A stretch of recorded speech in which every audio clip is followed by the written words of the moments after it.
What we know is that there is a lot of uncertainty, as you just alluded to there. We know that somewhere out there, Edward Snowden is on the move, or at least has been on the move. Over the weekend, he was definitely in Hong Kong, where he met with some of his advisors there. They talked about possible plans, and he definitely left Hong Kong to go to Moscow over here. How do we know that this happened? We know that this happened because we had witnesses who told us that they saw him on the plane, and the Russians confirmed that he was on this flight.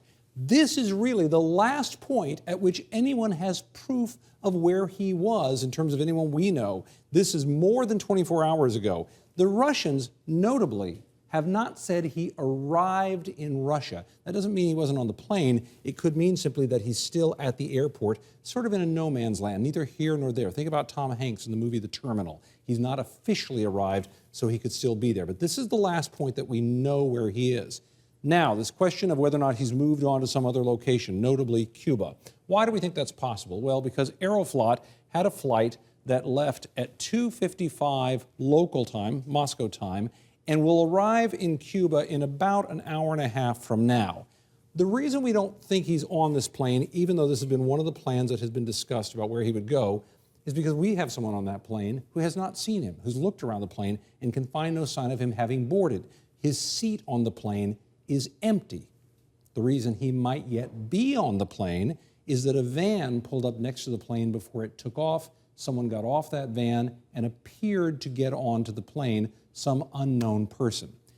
If he were not on that flight, what other possibilities are there? Well, another Aeroflot flight at later on in the day. And look at this. I want you to notice this number right here because this is important. It's called Airbus 330Q.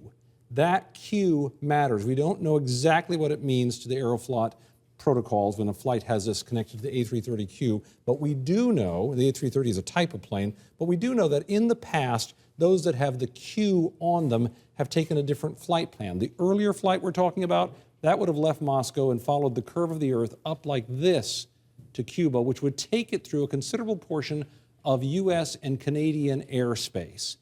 The one with the Q designation, the flight plan for those planes tends to be much more like this, so it doesn't go through any of that airspace. And there's been a lot of talk about, could a plane with him on board be intercepted in any fashion in airspace? And where it goes from there, Wolf, it becomes even more speculative. We've had all this talk about it ultimately winding up with him going from Cuba down here to Ecuador, where Ecuador has indicated some interest in offering asylum. But I want to go back to the basic theme here, Wolf. The theme is this.